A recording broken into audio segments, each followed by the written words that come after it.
Od razu jak tam dojechaliśmy, to zgodniliśmy. Jest Pączek. No, zamek Bran. To jest zamek właśnie w Transylwanii. Ja się ledwo mieszczę. Co sądzisz o komnacie tortur? No i drugi zamek, który odwiedziliśmy, zamek Pelesz. No nigdy nie widziałam takiego szczegółu w drewnie. Tak. To jest niesamowity poziom szczegółu tego.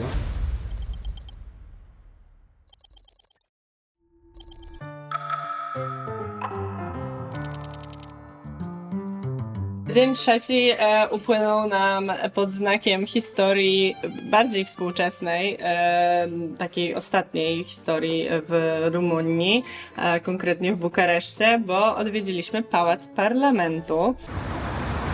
Idziemy do parlamentu.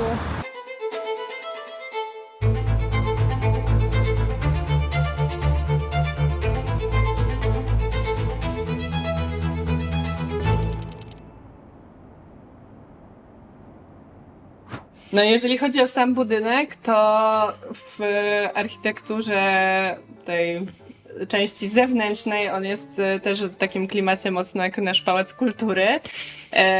Natomiast jest nieco niższy, bo ma tylko 10 pięter w górę, ale aż 9 pięter w dół. I jest najcięższym budynkiem na świecie. Także nasza 2-godzinna wycieczka, jak się dowiedzieliśmy, objęła tylko jakieś 3% całego budynku. Jest też trzecim największym budynkiem na świecie. Publicznym. Publicznym. Tak. Bo co, bo są jakieś prywatne większe? No, bo wiesz, jakbyś liczyła na przykład mur chiński, no tak dalej, jak to nie jest liczyć? budynek, to jest budowla. No To dobra. jest różnica, bo budynek to się przebywa w środku, a budowla to jest coś, co jest wzniesione rękami człowieka, ale jakby nie wchodzimy do środka. Tak. The more you know. The more you know, tak. Więc wracając, ogólnie nie można nie opowiedzieć o tym budynku bez właśnie historii tego komunizmu i bez historii tak naprawdę Ceausescu, który... Tyrana komunistycznego, który Tak. panował nad Rumunią od lat 60. Tak jak my mieliśmy naszych pierwszych sekretarzy, Gomułki i mieliśmy naszego tutaj generała Jaruzelskiego, tutaj taką odpowiednikiem tych osób był tak naprawdę właśnie Ceausescu. Gdzie jesteśmy? W Bukareszcie.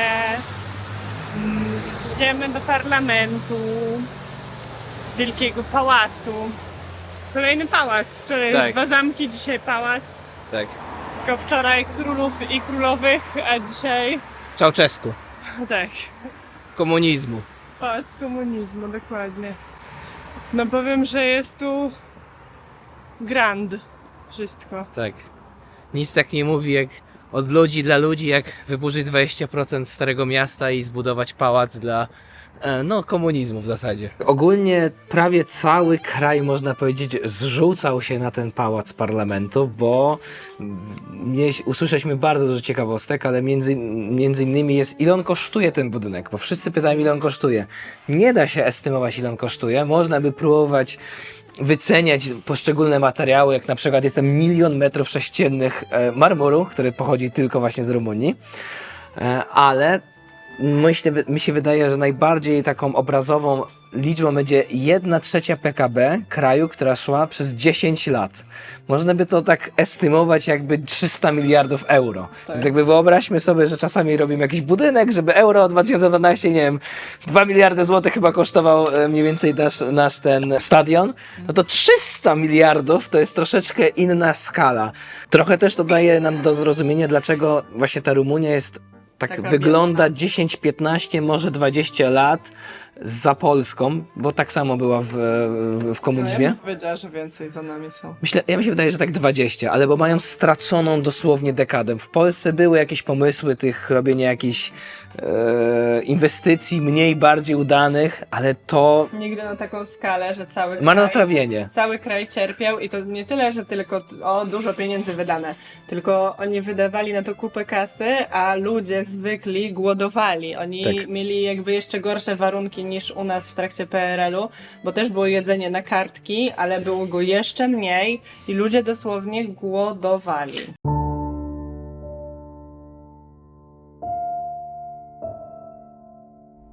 In 1980s, the average GDP in Romania was roughly $45 billion.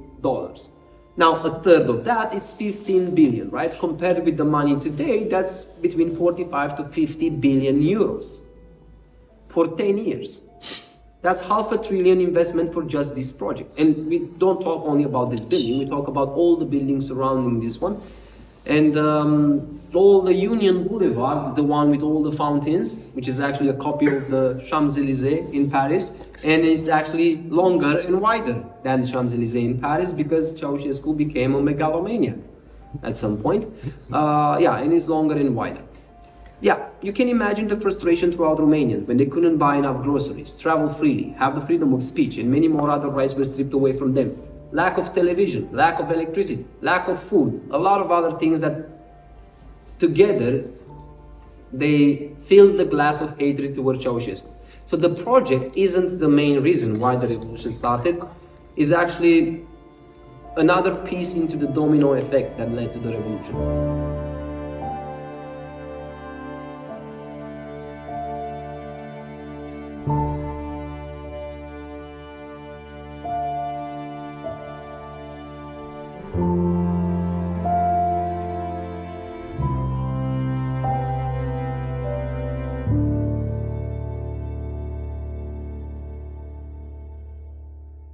Naprawdę to jest imponujące, jak bardzo duży wpływ miał ten jeden budynek. Jeden budynek, to nawet nie jest budynek, tylko Kompleks. ten kompleks budynków dookoła też, na cały kraj, nie tylko miasto, na cały kraj. 1,200 rooms. Only if you put one or two chandeliers in each room, you'd get a bunch of chandeliers, right? But take a look around. This is only a hallway. How many chandeliers do you see? A lot, right? So we have million chandeliers, a million? More than one. More than 1 million chandeliers? 20,000? 10,000. All right. Nobody got the real number. I'll tell you, it's many. We don't know how many we have, indeed. I tutaj też bardzo ciekawy program funkcjonalny został zaplanowany, bo oprócz tego, że miało być to jego biuro, to też przewidziane zostały dwa schrony atomowe, basen, stacja metra nawet miała być w tym budynku, lądowisko dla helikoptera w taki sposób zrobione, że w jednym z pomieszczeń miał się rozsuwać szklany dach i zsuwać, żeby pan Ceausescu mógł sobie wylądować swoim helikopterem prosto w pracy. Także tutaj... Rozmach naprawdę, Putin by się dzisiaj nie tutaj... No i sam budynek jest też na takim wzniesieniu, więc on od razu z zewnątrz, jak się do niego podchodzi, to już robi takie górujące wrażenie. Natomiast po wejściu do środka, to właśnie chciałam nawiązać do tego, co powiedziałeś, że jak się wejdzie do środka, to aż takie jest wrażenie, jakby miał zaraz Putin wyskoczyć zza rogu. Taki szeroki White Putin jak idzie, bo są to takie właśnie wielkie paradne schody, Tak. są wielkie takie kryształy, korytarze. Dywany, plecione, marmury. Wszystko. I tutaj też właśnie się dowiedzieliśmy od przewodnika, że pan Ceausescu miał fazę na to, żeby było wszystko z Rumunii lokalne. A no tak, bo to są kawiarnie, wszystko jest. Skala jest niesamowita.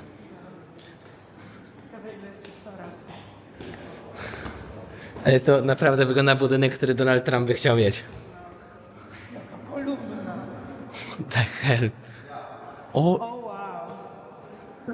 Oh shit! Oh my god!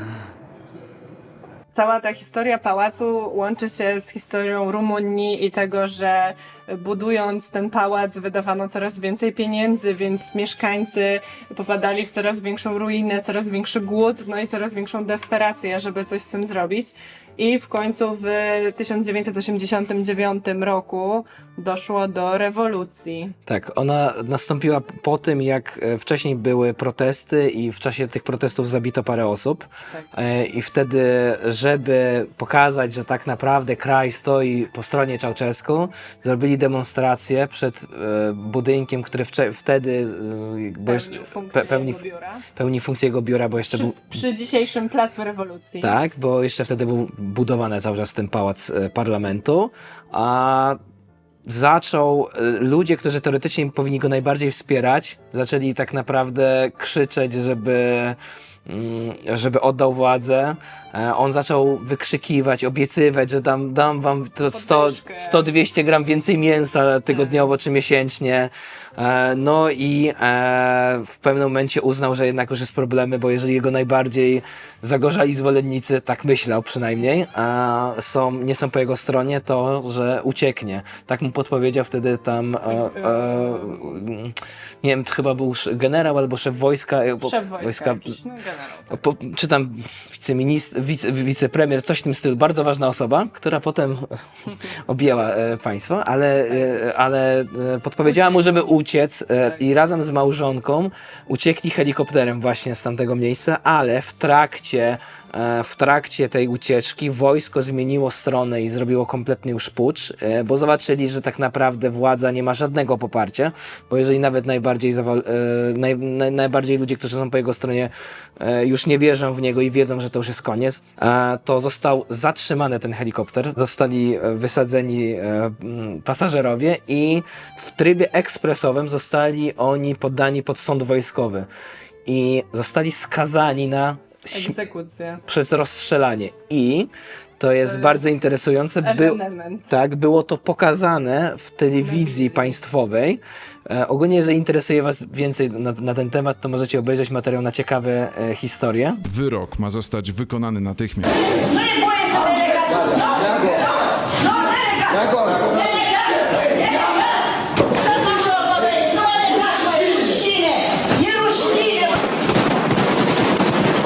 Mnie na przykład to bardzo zmroziło, że coś takiego było pokazane.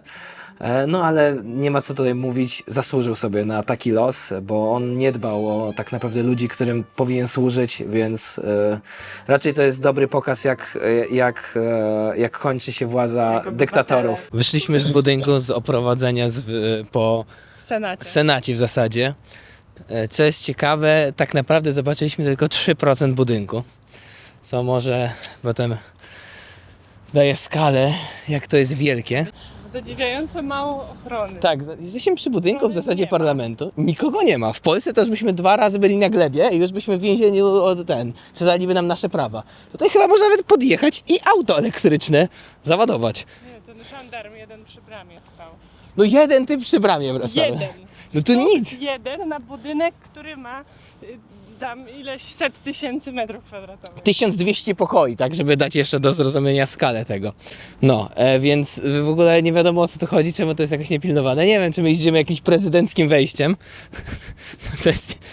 Nie wiem, o co chodzi. No i tu na koniec jeszcze taki ciekawy aspekt, jeżeli chodzi o tą wycieczkę z oprowadzeniem, bo mieliśmy tam też jedną panią, czy też rodzinę z Ameryki i tu dotarło do nas, jak bardzo Amerykanie, czy też część Amerykanów z tą panią na czele nie rozumieją, czym był komunizm. Dowiedzieliśmy się, że Amerykanie nie rozumieją historii w ogóle, komunizmu i w ogóle Europy może za żelazną kurtyną, bo tak już rozmawiamy, już tam jesteśmy prowadzeni na sali takiej, gdzie głosują, Senat głosuje, no i pani tak pyta, no na koniec, co się stało z firmą, która to budowała? I tak się przewodnik, firmą? Jaką firmą? No, przecież jakieś firmy to budowały. Mówi, nie, to państwo budowało. Ale czy nie byli jakieś zatrudnione firmy, żeby zrobić rzeczy? On mówi, nie, to w wojsku byli brani ludzie lub niewolnicy pod względem tego, że to byli z więzienia, więc w zasadzie niewolnicy, powiedzmy w ten sposób, to jak zostali wrzuceni do więzienia za to, że tu mieszkali. No to chyba nie pójdziemy. Dobra, dokończając. No i tak pani pyta, co się stało. Mówi, no ale to nie było żadnej właśnie firmy. Ale ja tutaj, kurde, próbuję nagrać cały mój monolog, psujesz, wiesz? Przepraszam. Więc niezrozumienie, że to komunizm to nie było po prostu, że ludzie mieli darmową służbę zdrowia. Chyba tak sobie Amerykanie wyobrażają, że tak wygląda komunizm. Wszyscy byli szczęśliwi. Tak, że po prostu wszyscy mieli healthcare za darmo i oni by chcieli mieć komunizm, a prawdą było takie, że po prostu żyłeś w ustroju, który był w 100% podporządkowywał twoje szczęście, pod twoje wolność, pod tak naprawdę dobro ogółu, ale to nie było ogółu, tylko dobro partii.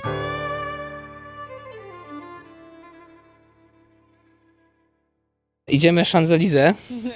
Tak, bo to jest odtworzone, jakby nie tylko został zbudowany wtedy ten pałac, ale została przebudowana cała tutaj część miasta i zburzone stare, wąskie zabudowania i zrobione tutaj takie komunistyczne bloczyska, trochę vibe jak Plac Konstytucji u nas.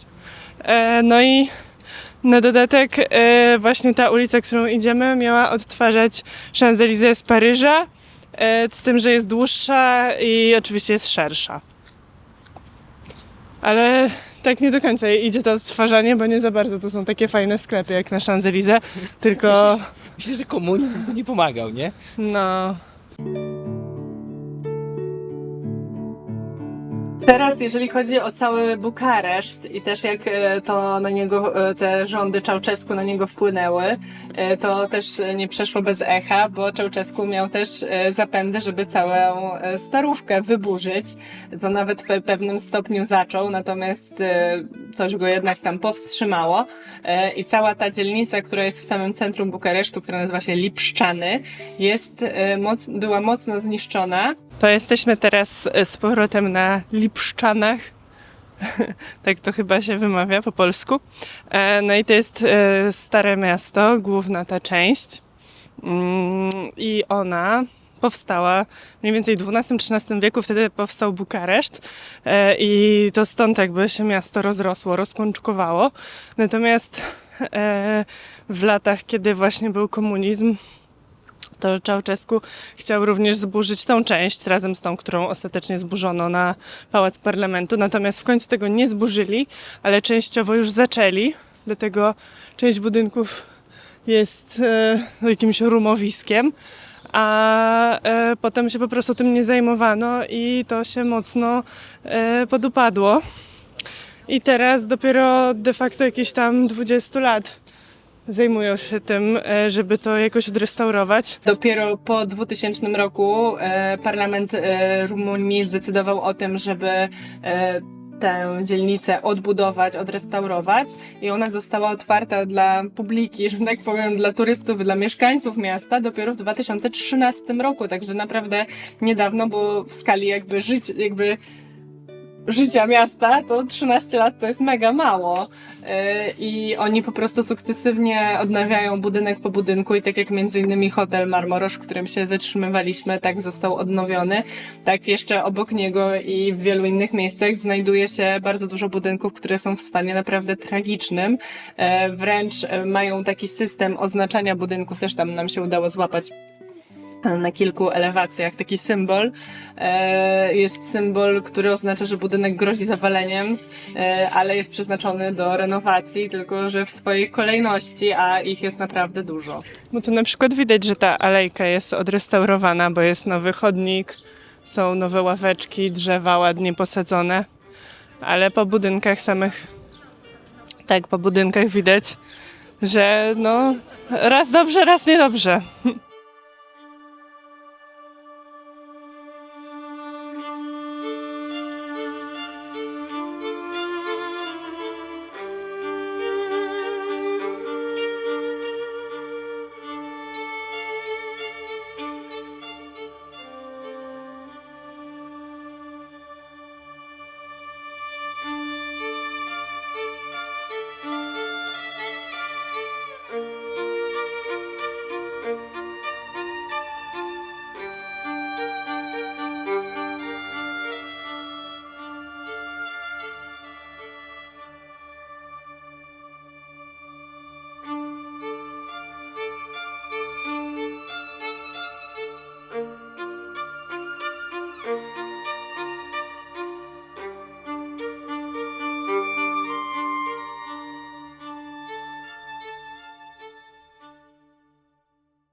Jest też troszkę takich starszych zabytków, na przykład jest najstarsza cerkiew Stavropoleos, którą odwiedziliśmy i która też jest bardzo piękna i jest taka urocza na rogu, blisko tej knajpy Karu Cebere. O, to tu po prawej mamy cerkiew właśnie. Cerkiew Stavropoleos. Jedna z zabytkowych perełek na Starym Mieście. Powstała w 1724 roku. No i Tutaj on uległ zniszczeniom również, wiadomo, jak reszta tego starego miasta, ale odbudowa była na początku XX wieku. I można wejść do środka, jak się przyjdzie o odpowiedniej godzinie, czyli przed 18.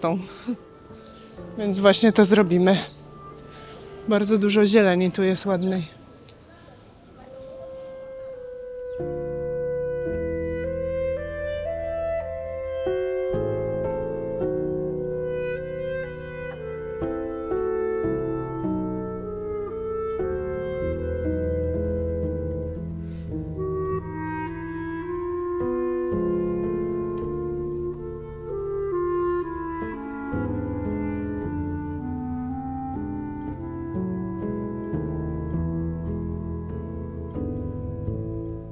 Przy tematach zakupowo-sklepowych to tutaj jest, uważam, mega hit, bo w Rumunii jest żabka. Witamy we Frog Shopie!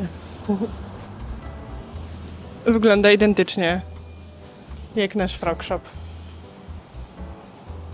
Czuję się jak w domu. Napisy jakieś dziwne. Tylko napisy dziwne, tak. Nawet polskie jakby produkty są. Że dobrze. Dobra, co chcesz? I ogólnie Rumunia jest jedynym drugim krajem, w którym jest żabka oprócz Polski, bo w Niemczech są tylko żabki nano.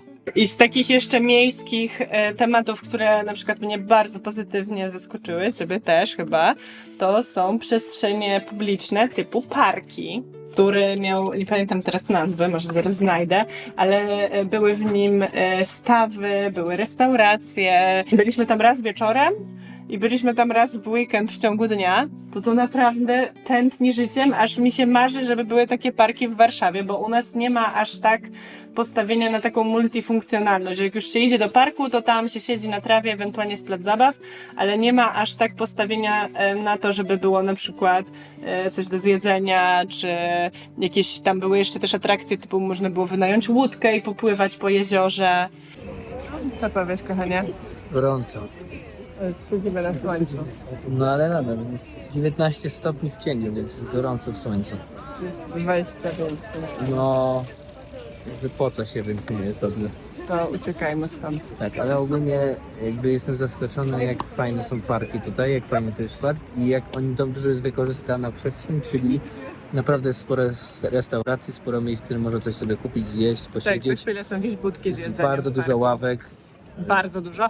Z tym łącznie z takimi jak teraz siedzimy, czyli ławki na jedną osobę. Solo ławki. Solo.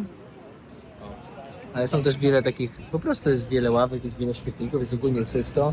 Ludzie tutaj chcą spędzić czas i to jest tak lepiej zrobione niż w Polsce parki, które jest takie, mamy park, po którym się przejdź i idź sobie. A I tu jest, uciekaj, no. tu A jest tutaj park, jest przyjdź popcorn, lody, i spędź pół dnia kawa. z rodziną. Tak. Cały dzień bytum. A dzisiaj w tej pogodzie? Cały dzień. Piknik, place zabaw, są ze 3 place zabaw, jest siłownia terenowa. I używam normalnie. Tak, jest wypożyczalnia łódek, tylko jeszcze nie jest uruchomiona, bo jeszcze nie pływają. Kilka fontan. No naprawdę jest sztos. Podsumowując, bardzo polecamy wyjazd do Rumunii na taki właśnie 2-3 dni. Polecamy zobaczyć sobie nie tylko właśnie stolicę, ale zobaczyć te zamki. Mimo że Bran nie jest tak naprawdę zamkiem Iwana Tepesza czy Drakuli, to jednak zrobione jest tam show dookoła tego. Fajnie to sobie zobaczyć i odhaczyć na takiej liście do zobaczenia w życiu rzeczy. Poczuć ten klimat, ten Transylwanii i naprawdę też zobaczyć wschodzący jakby kraj Tak. pod względem tego podnosi z kolan. właśnie odbudowuje się, podnosi się z kolan. Troszeczkę to jest takie spojrzenie w przeszłość. Zobaczyć jaka Polska mogła, jakby była 20 lat temu i naprawdę widzimy duży potencjał. Nie bez powodu tam dużo ludzi nawet mówi, żeby kupić nieruchomość w Rumunii. Inwestować, no. Wyobrażam sobie, że naprawdę to za 20-30 lat może być kompletnie inne miejsce. Może być no, tak Ja piękne myślę, jak że nawet za Warszawa. 5-10 lat będzie zupełnie inaczej wyglądało, ale nawet już teraz tak jak jest, to uważam, że jest to mega warte zobaczenia i serdecznie Wam polecamy. Tak. I co? Zapraszamy do oglądania przyszłych odcinków, do lajkowania, subskrybowania, komentowania. Jeżeli macie jakieś sugestie, gdzie powinniśmy pojechać następnym razem, to też dajcie znać w komentarzu. No i subskrybujcie, żeby nie przegapić kolejnego filmu. Pa! Pa!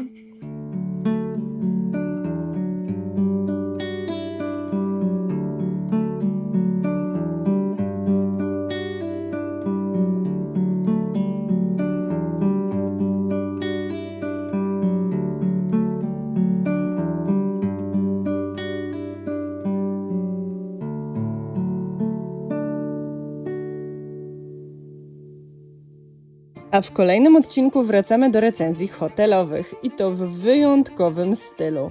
Odwiedzimy De Marmoroż w Bukareszcie, dawny bank zamieniony w luksusowy hotel. Co skrywa jego skarbiec? Przekonacie się już wkrótce.